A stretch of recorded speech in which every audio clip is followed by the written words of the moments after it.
마태복음 1장 18절 25절의 말씀을 다 같이 봉독하시겠습니다. 예수 그리스도의 나심은 이러하니라. 그의 어머니 마리아가 요셉과 약혼하고 동거하기 전에 성령으로 잉태된 것이 나타났더니 그의 남편 요셉은 의로운 사람이라 그를 드러내지 아니하고 가만히 끊고자 하여 이 일을 생각할 때에 주의 사자가 현몽하여 이르되 다윗의 자손 요셉아 내 아내 마리아 데려오기를 무서워하지 말라. 그의 잉태된 자는 성령으로 된 것이라. 아들을 낳으리니 이름을 예수라 하라. 이는 그가 자기 백성을 죄에서 구원할 자심이라 하니라.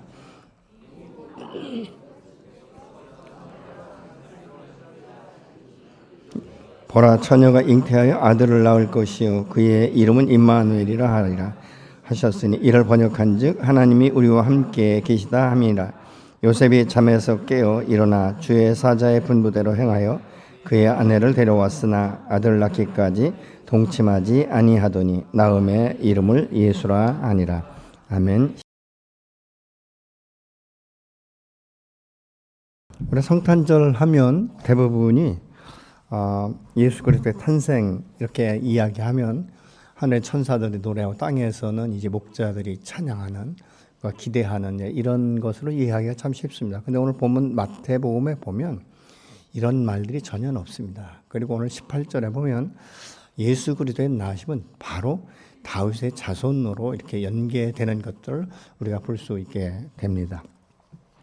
어떻게 보면 어떻게 이 동정녀 마리아에게 잉태한 예수께서 이 다윗의 자손이 될 수 있을까? 우리가 그렇게 생각하기가 참 쉽습니다. 그리고 이 예수님의 탄생은 인간적으로 생각하면 도저히 이해할 수 없는 이런 일들인 것을 우리가 알 수 있게 되는 것이죠. 우리가 보편적으로 자녀를 생산한다는 것은 무엇입니까? 남자와 여자가 함께 동침함으로 인하여서 잉태되게 되는 것이고 그 태의 문을 여셔서 이 땅 가운데 출산하는 것을 우리가 보편적으로 알고 있지 않습니까? 그런데 오늘 본문에 보면 성령으로 잉태되었다 이렇게 말씀하는 것이죠.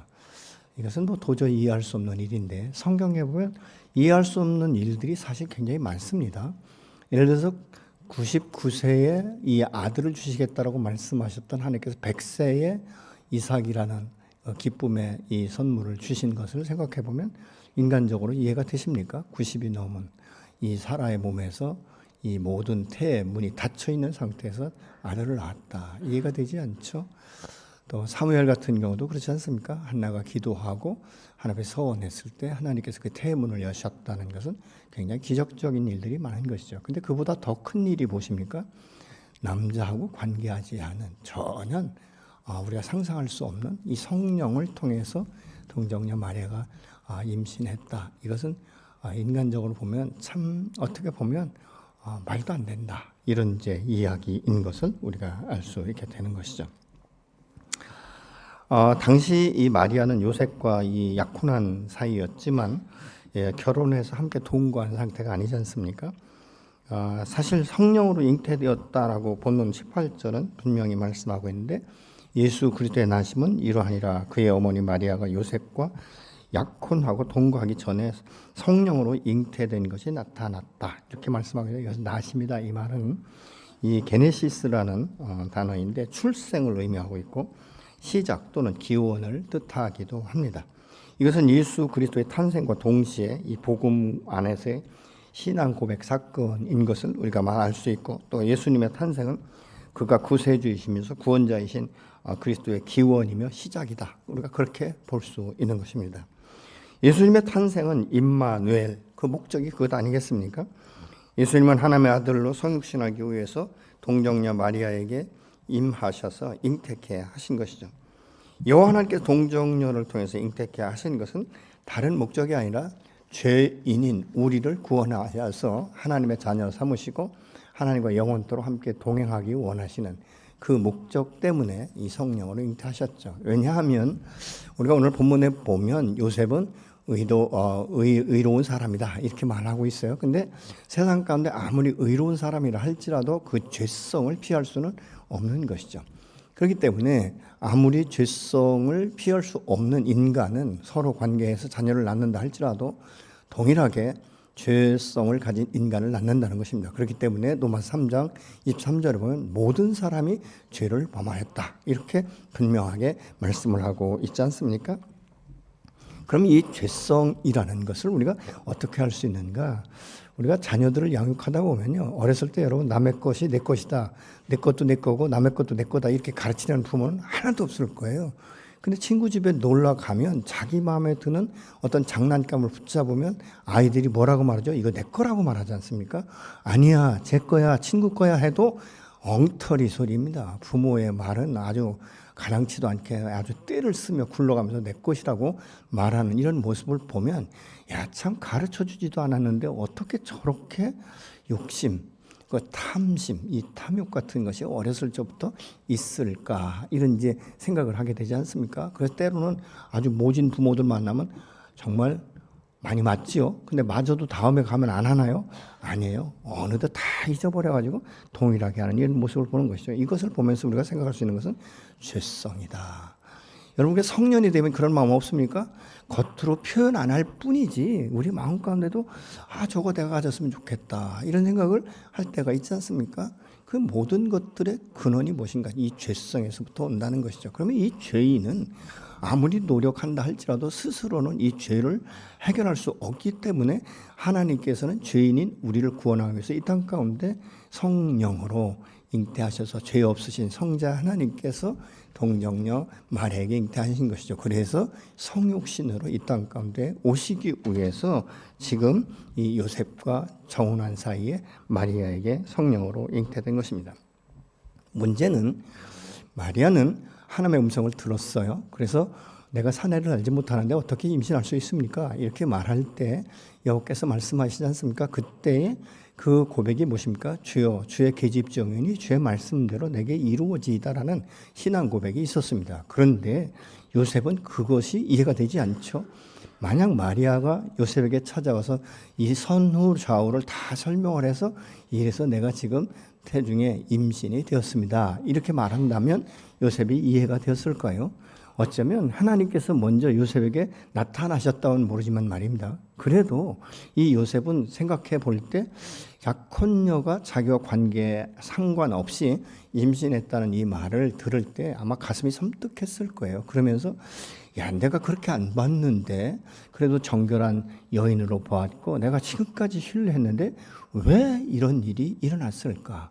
어쩌면 요셉은 이렇게 생각했을지도 모릅니다. 하나님 하필이면 왜 저 여인에게 이런 일들이 일어날 수 있습니까? 어떻게 내 인생 가운데 이런 일이 일어날 수가 있습니까? 도저히 나는 이해할 수 없고 용납할 수가 없습니다. 이렇게 이야기할 수도 있을 것입니다. 그러나 이 요셉은 의로운 사람이기 때문에 드러내놓고 딱 끊으려고 하지 않았습니다. 가만히 끊고자 했다라고 말하겠는데 왜냐하면 이때 당시에는 이 율법에 볼 때 남자와 관계하지 않은 상태에서 약혼한 사람과 동침하지 않은 상태에서 임신했다. 그것은 간음으로 단정을 했기 때문에 돌로 쳐 죽일 수 있도록 율법은 그렇게 기록되어 있습니다. 신명기 22장 21절 24절의 말씀에 의하면 돌로 쳐줘야 된다. 이렇게 분명하게 말씀하고 있거든요. 그러나 하나님께서 요셉에게 꿈을 통해서 말씀하기 시작하죠. 19절 그의 남편 요셉은 의로운 사람이라 그를 드러내지 아니하고 가만히 끊고자 하여 이 일을 생각할 때라고 말하고 있습니다. 요셉이 아무리 그 의로운 자라 해도 인간적으로 보면 얼마나 황당하고 이 배신감을 느끼겠습니까? 지금 같아도 내가 나와 관계한 적이 없는데 약혼자가 임신했다는 소식을 들으면 결혼할 남자들이 별로 없을 거예요. 그래, 저 여인이 얼마나 불쌍한가, 내가 아니면 누가 보듬겠는가 이럴 사람은 아마 거의 없을 것입니다. 혹시 또 보듬는다 할지라도 늘 그 마음 가운데 갈등은 당신 왜 그랬어? 라는 이 질문을 수도 없이 할 거예요. 이것이 나중에는 가정 불화로 일어날 수도 있는 것 아니겠습니까? 그런데 이 하나님이 그를 의로운 사람이라 이렇게 말씀하는데 여기서 의롭다라는 것은 요셉이 거짓말하거나 부도덕한 사람이 아니라는 것입니다. 그러면서 그 사실을 밝히면서 다시 말해서 요셉이 정혼한 여인이 싫어서 없는 말을 지어내거나 아니면 남의 아이를 임신한 이 여인을 모른 척하고 살 만큼 그런 사람이 아니라는 것이죠. 그는 하나님 앞에 거룩성을 추구했던 사람이고 정직한 사람이고 나름대로는 투명한 삶을 살았던 사람이기 때문에 이 모든 것들을 무조건적으로 받아들이거나 무조건적으로 배척한다는 그런 의미가 아닌 것이죠. 마리아가 하나님의 말씀에 순종해서 임신한 사실을 요셉에게 설명한다 해도 당사자가 아니기 때문에 아까도 말씀드렸지만 이해하고 받아들이는 일은 극히 힘든 일이라고 우리가 볼 수 있는 것이죠. 그러니까 요셉에게 하나님께서 직접 말씀하실 수밖에 없는 것입니다. 요셉이 고민하다가 이제 가만히 끊기로 결단했을 때 주의 사자가 그에게 찾아와서 말씀하십니다. 20절 같이 보시겠습니다. 요셉이 이렇게 생각하고 있는데 주님의 천사가 꿈에 그에게 나타나서 말하였다. 다윗의 자손 요셉아, 두려워하지 말고 마리아를 내 아내로 맞아들여라. 그 태중에 있는 아기는 성령으로 말미암은 것이다. 이렇게 세번역 성경은 말씀하고 있는 것이죠. 이 음성이 이 마리아와 이 관계로 인해서 이 깊은 고민과 갈등 가운데 빠져 있는, 그래서 가만히 끊기로 결정한 요셉에게 지금 들린 것이죠. 만약 여러분에게 여호와 하나님께서 어떤 문제로 인해서 고민할 때 이렇게 말씀하신다면 어떻게 받아들일 것 같습니까?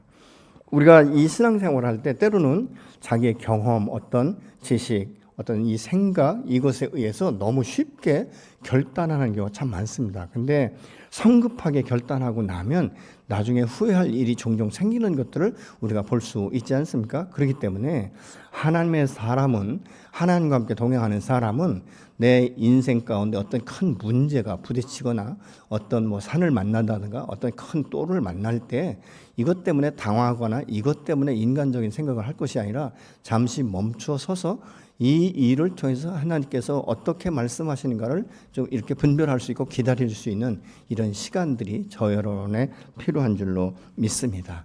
그래서 하나님의 그 말씀, 하나님의 음성을 들을 때는 우리가 성급하게 예스와 노를 그렇게 결단할 그런 필요가 없는 것이죠.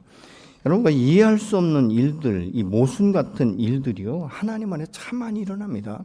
근데 이것을 우리가 어떻게 내가 생각대로 쉽게 판단하고 결정을 할 수 있다는 말입니까? 이럴 때 내 생각과 판단대로가 아니라 하나님께 내려놓고 그 음성을 들을 수 있는 기회를 갖는 것, 그게 바로 하나님의 사람이며 지혜로운 사람인 줄로 믿습니다. 마리아가 임신하기 전에 만약 말씀을 주셨다면 이렇게 갈등할 필요가 있었을까요? 어떻습니까? 그런데 우리 하나님은 우리의 삶 가운데 미리 말씀하시는 것도 있지만 대부분 말씀하지 않고 그 말씀 앞에 내가 어떻게 반응한가를 보시는 경우가 종종 있는 것들을 우리가 보죠. 우리가 잘 아는 대로 이 창세기 22장에 보면 여호와 하나님께서 25년 만에 주신 그 믿음의 선물 이삭을 내가 지시한 한 산에 가서 번제물로 드리라고 말씀합니다. 여러분 섬뜩한 말씀 아니겠습니까?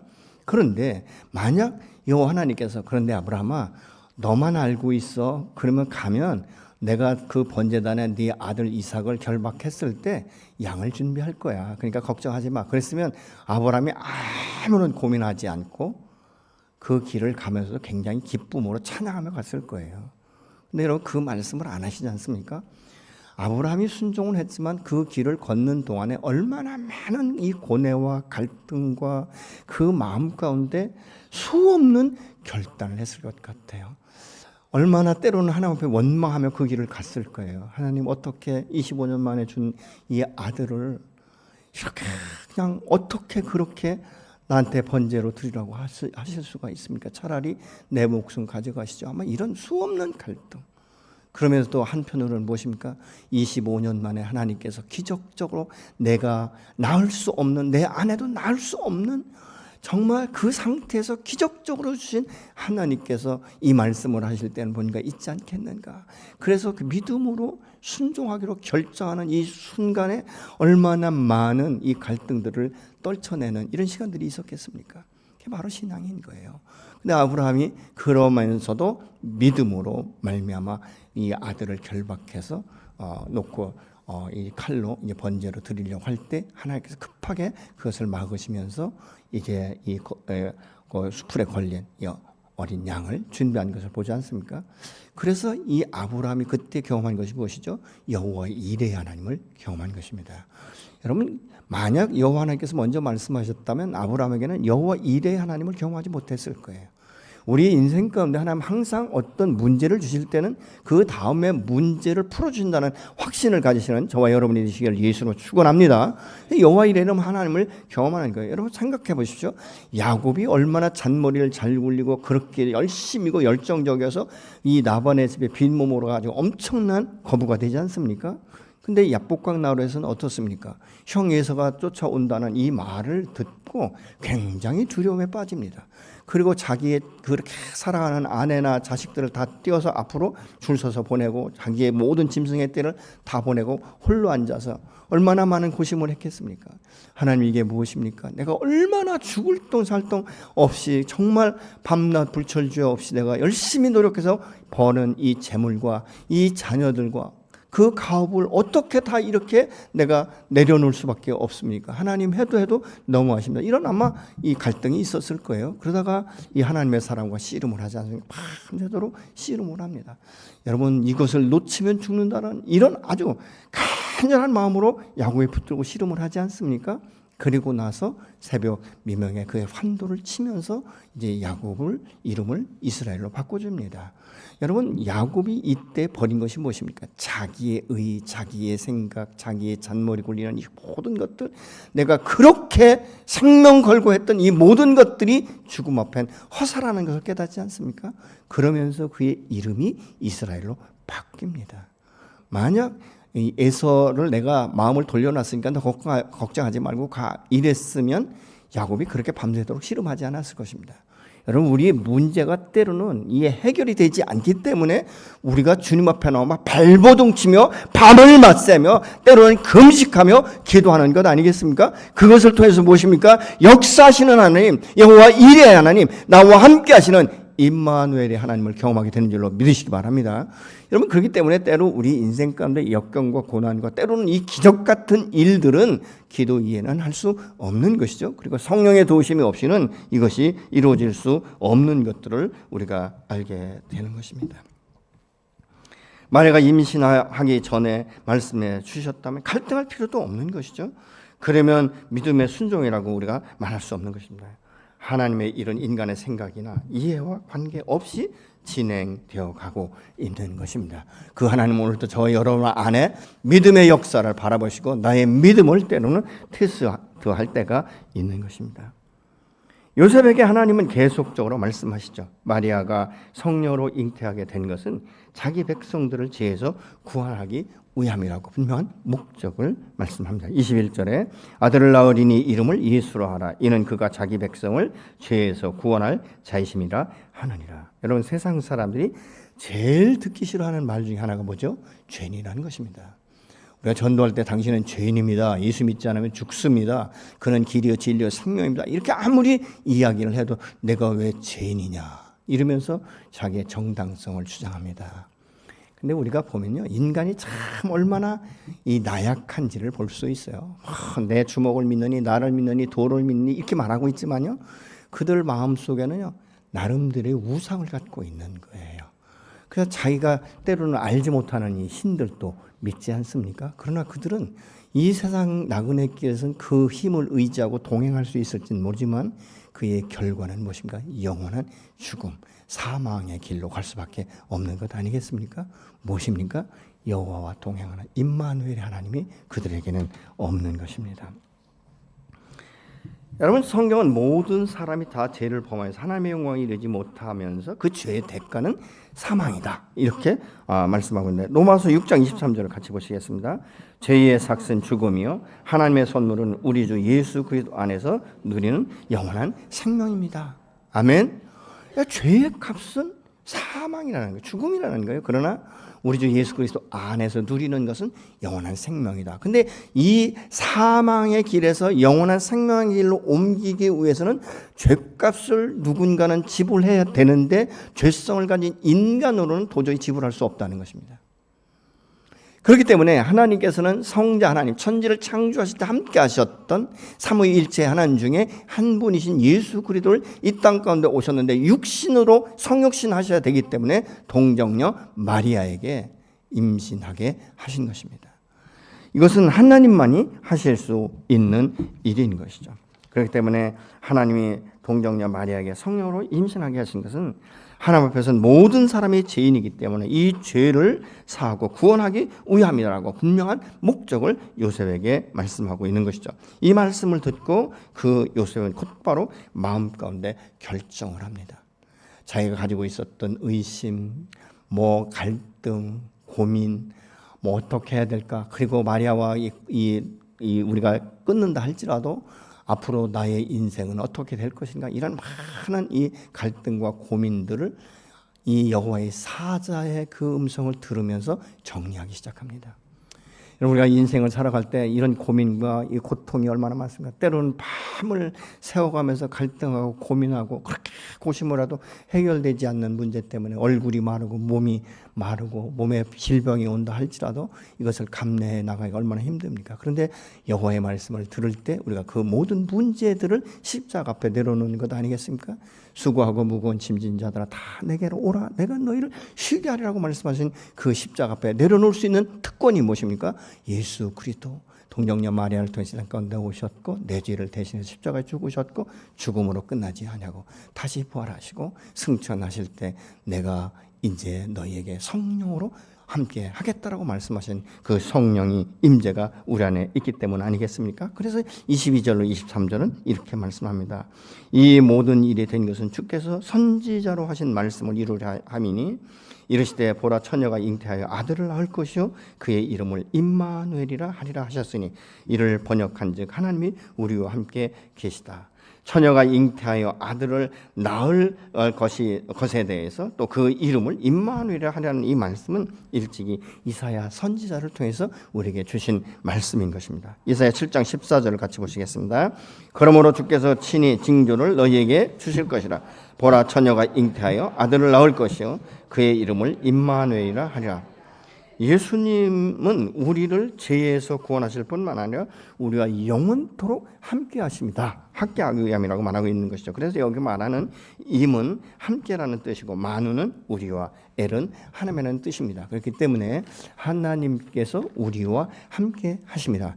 마태복음 28장 20절에서는 이렇게 말씀합니다. 내가 세상 끝날까지 영원토록 너희와 함께 하리라 이렇게 말씀하고 있지 않습니까? 그 하나님은 오늘도 예수님과 거듭난 저와 여러분 안에 성령으로 오셔서 지금도 함께 하시고 내일도 함께 하시고 영원토록 함께 동행하시는 일로 믿습니다.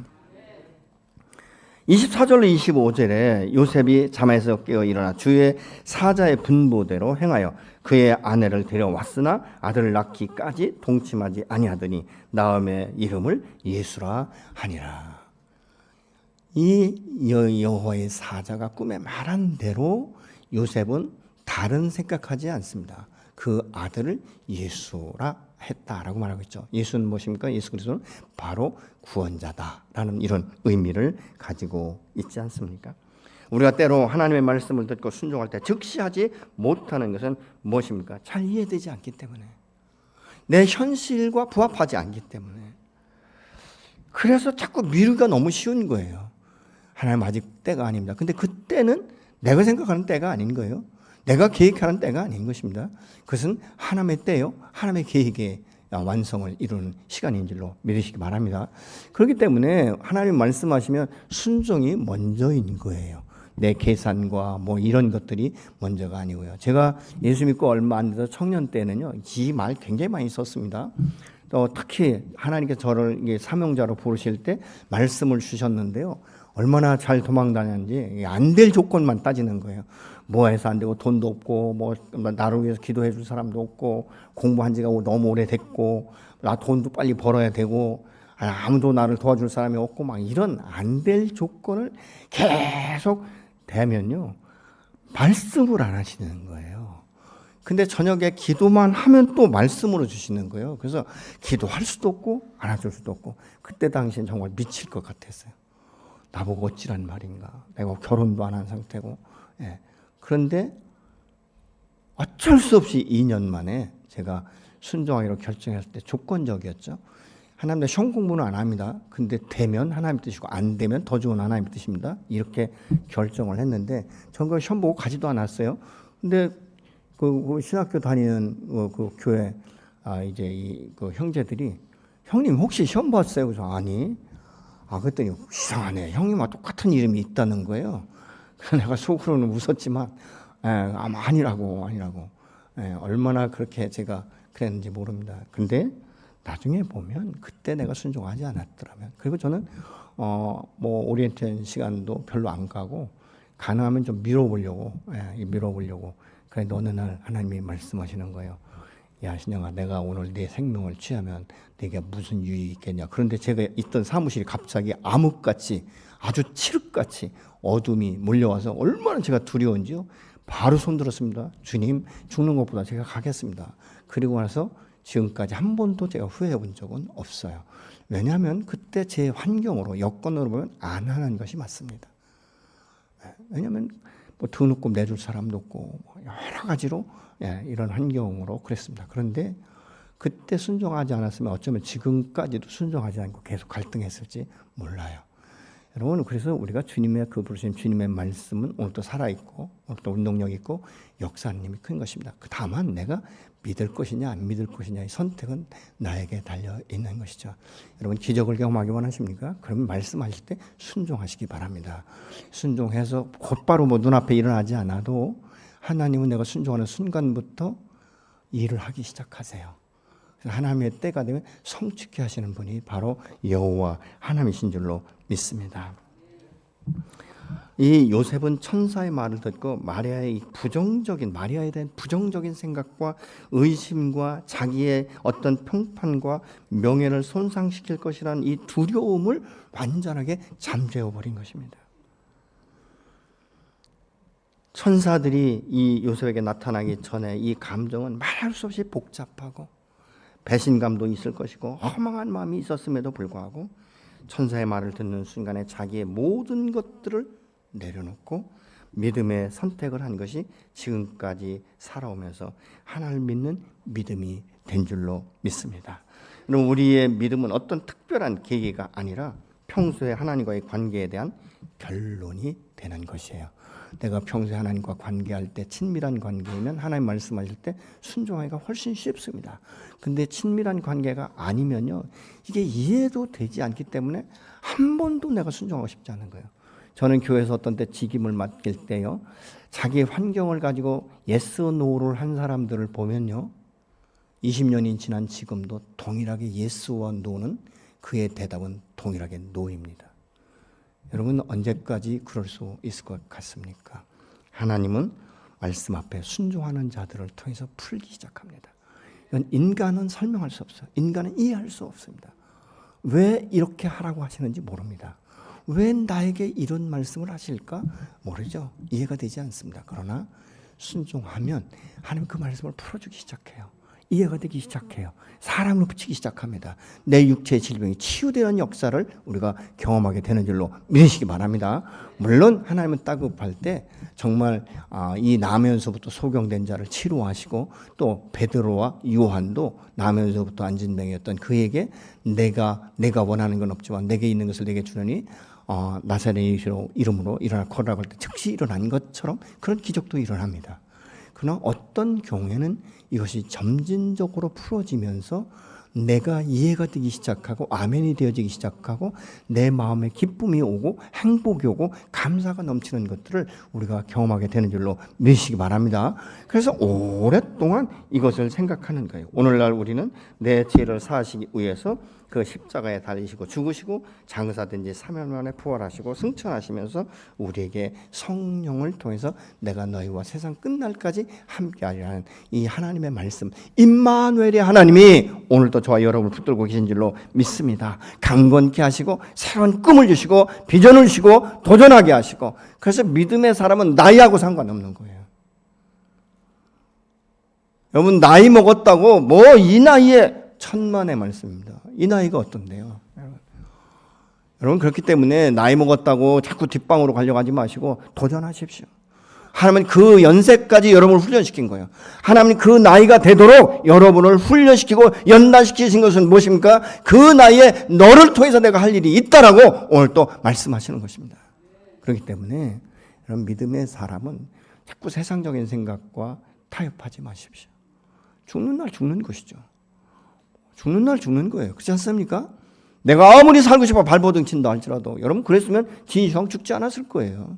인간의 수명은 한계가 있습니다. 그러나 그 한계를 갖고 있는 이 수명을 가지고 살면서 다른 사람과 다르게 사는 것이 무엇인가? 내 안엔 다른 사람이 없는 임마누엘의 하나님, 성령 하나님이 계시지 않습니까? 내게 지혜를 주시고 내게 꿈을 주시고 그 꿈을 성취하게 하시는, 100세의 아들을 낳게 하시는 그 하나님이 오늘도 저 여러분 안에 임마누엘의 하나님이 되셔서 역사하시는 줄로 믿으시기 바랍니다. 여러분, 우리의 의심과 자기 보호와 정말 받기만 하고 주지 않는 것과 비통함과 분냄과 이런 것들을 가지고 결혼 생활을 하면요, 정말 부부관계가 평생 어렵습니다. 그러나 나와 함께 하시는 임마누엘의 하나님, 이 성령 하나님 안에서 그 사람을 이해하기 시작하고 용납하기 시작하고 풀어주기 시작하고 축복하기 시작하면요, 부부의 장벽이 무너지기 시작해요. 이것이 무너지지 않으면 평생 우리는 갈등 가운데 삽니다. 그래서 속으로 뭐라 하는지 아세요? 어떻게 하나님이 저 원수 같은 저 인간을 나한테 붙이셔갖고 나를 이렇게 어렵게 만드시나. 상대방은 뭐라고 말했어요? 나도 그렇다. 그런 건 아니겠습니까? 깨어지는 것. 누가 먼저 깨어져야 됩니까? 믿음이 있는 사람이 깨어지기 시작하는 거예요. 풀어놓기 시작하는 거예요. 이건 내 힘으로 능으로는 될 수 없습니다. 임마누엘의 하나님, 나와 함께 동행하신 그 하나님 앞에 의지하는 것, 그것 아니겠습니까? 시간이 가고 세월이 가면 어느덧 나도 모르게 내 마음이 눈녹듯 녹아서 상대방을 도저히 처음에는 용납할 수 없고 이해할 수 없고 정말 받아들인다는 건 정말 악몽 같았는데, 어느 순간에 시간이 지나고 보니까 그 영혼이 불쌍히 여겨지고 그로 인해서 기도하기 시작했고 내게 있는 성령이 흘러가기 시작하고 그 영혼을 적시고 그의 문을 열고 변화시키는 이런 역사들을 저와 여러분 안에 보아야 될 줄로 믿습니다.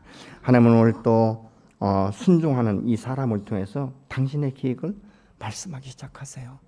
그리고 그 말씀을 들어서 순종하는 사람을 통해서 하나님의 크신 역사를 이루게 되는 줄로 믿습니다. 하나님은 오늘 또 누가복음 2장 10절의 말씀처럼 정말 예수님께서 나셨을 때 들에서 양을 치던 목자들에게 기쁨의 소식을 전한다고 말하면서 그 예수 그리스도가 이 땅 가운데 구세주가 태어났다는 것을 말씀하지 않습니까? 근데 그들이 그들의 그 기쁨의 소식을 증거해서 오늘날 내가 믿게 된 것이고 우리가 믿게 된 것이고 또 우리의 증거를 통해서 다음 세대들이 믿어지는 이런 역사가 일어나게 되는 줄로 믿으시기 바랍니다. 여러분, 내가 예수를 만나지 않았다면 어떻게 나와 함께 동행하시는 하나님, 그 임마누엘 하나님을 우리가 감히 논할 수가 있겠습니까? 나는 부족하고 나는 연약하지만 하나님께서 내게 먼저 찾아오셔서 너는 나의 가장 사랑하는 아들이고 딸이다 라고 말씀하시고 내가 너와 함께하기를 원한다. 언제까지? 영원토록 너의 인도자가 되고 너의 주관자가 되고 너의 삶을 내가 세우고 축복할 것이라고 말씀하시는 이 하나님은 오늘도 여전히 변함없이 내 마음과 상관없이 내 안에서 역사하시고 함께 계신 줄로 믿습니다. 여러분은 어떻습니까? 여러분 안에 임마누엘의 하나님이 계십니까?